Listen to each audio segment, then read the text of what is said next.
So, yun guys, for ulam for tonight is sinigang salsu. Yan, so, prepare na natin.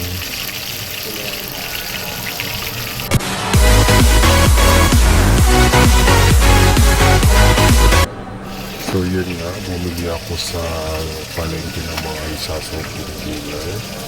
Kamatis, bawang, sibuyas, luya, prinito ko na yung isda, tsaka may mustasa. Tapos yun guys, nilagay ko na yung radish. Nakulo ko lang muna siya hanggang maluto siya ng konti.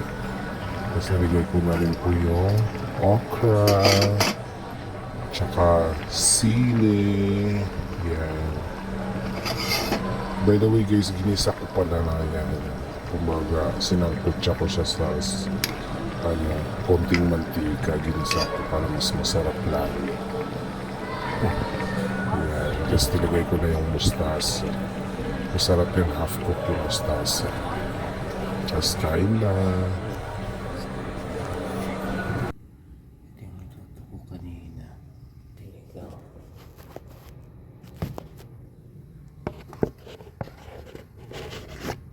Kita.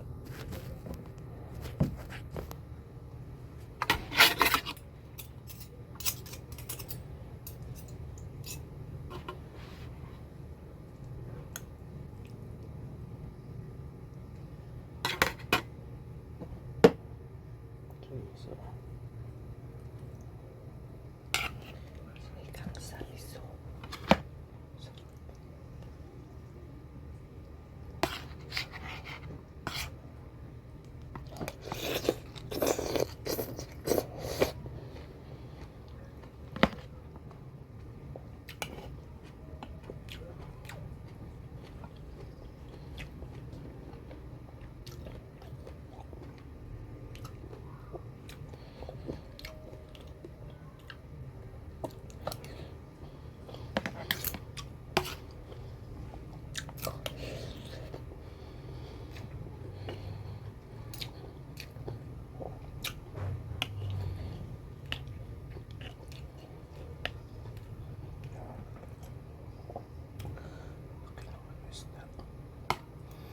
At isdang imelda.